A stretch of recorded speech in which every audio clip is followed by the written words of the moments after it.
Hello everyone, welcome back to my channel GMB SHOW.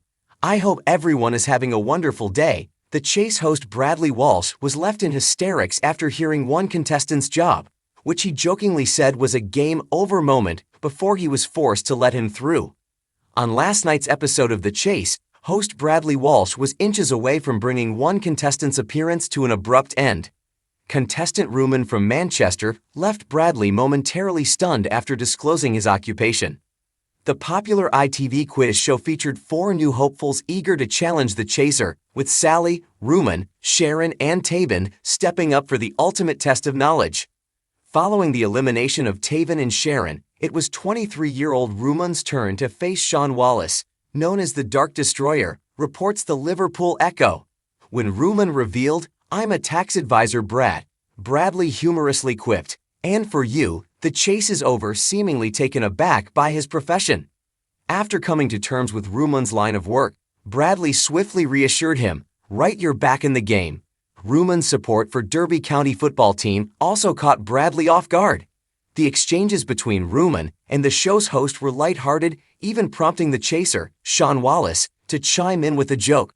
"Well, you're a tax advisor and a county fan. You do a lot of accounting for losses then."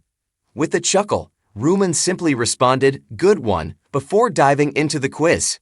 Despite delivering a quality performance like his fellow teammates, Ruman didn't progress further, resulting in Sally facing the Dark Destroyer on her own. Sally opted for security over greed, taking the £4,000 offer rather than an alluring £100,000. Unfortunately, her efforts weren't enough to outpace Sean, the Dark Destroyer Wallace, who caught her modest total of 9 with a whole minute to spare. Fans were entertained by the episode, but some were left miffed upon suspecting it was a repeat. Disgruntled viewers voiced their concerns online, with one commenting, "I thought I'd seen it before," and another turning off in dismay, "Just tuned in and just tuned out again, it must be about 10 years old." This isn't the first time enthusiasts have felt déjà vu.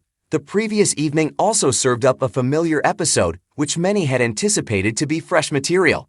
Despite TV listings signaling a new episode, savvy viewers quickly deduced it was actually another rerun. The repeat sparked frustration among the show's audience, prompting them to take to social media to call out ITV. A viewer expressed annoyance, "Get your act together, ITV. This episode was only aired about a week ago. #TheChase." Others joined in, remarking, "New hashtag, the Chase don't think so. This is a repeat. At ITV garbage." Further comments suggested widespread disappointment. "Just turned on. Probably already been noted, but this new The Chase is definitely a repeat. #TheChase. And this episode of #The Chase says new, yet it was on so recently, I knew what the contestant was going to say before he said it. #repeat. It was meant to be another nail-biting episode of The Chase, questions flying, minds racing, and the usual banter between contestants and Bradley Walsh keeping viewers entertained. But Tuesday night's episode took a hilariously awkward turn when Bradley abruptly stopped the game, all thanks to a contestant's unexpected job revelation. The contestant in question was 42-year-old Denise from Shropshire.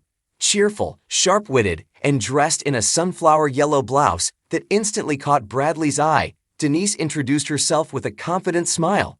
"So Denise," Bradley began, eyeing his card, "what do you do for a living?"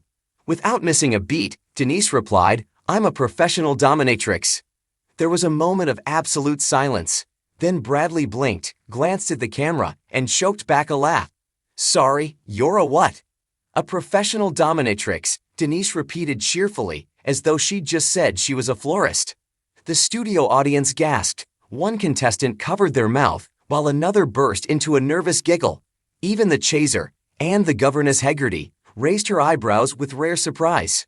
Bradley dropped his cue cards dramatically and turned to the crew. "Right," he said, half laughing. "Stop the clock. I need a minute." The laughter in the studio doubled as Bradley paced around the studio, mock fanning himself.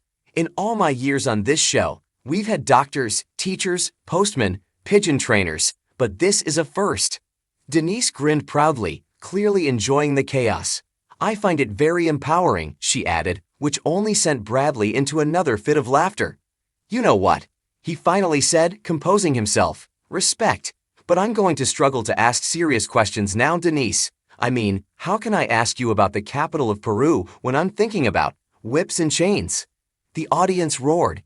Anne Hegarty, trying to maintain her usual icy composure, finally cracked a smile. Bradley, shall we continue?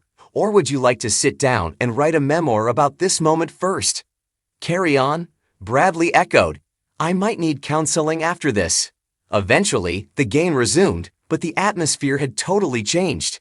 Even the tense face-off with the governess was lightened by cheeky glances and running jokes. Every time Denise answered a tough question correctly, Bradley teased, she's in control of everything clearly. Twitter exploded within minutes of the broadcast, with hashtags like hashtag Dominatrix and hashtag Bradley's best moment trending nationwide. Fans praised Denise for her confidence and wit, and many viewers called it one of the most unforgettable episodes in the Chase history. As the show wrapped, Bradley turned to the camera and declared, "Well, folks, I've learned something new today. And if my mom's watching, I promise I didn't Google anything." And with that, the Chase reminded everyone that beneath the fierce trivia and serious competition lies the unpredictable joy of live TV, where even a job title can bring the house down.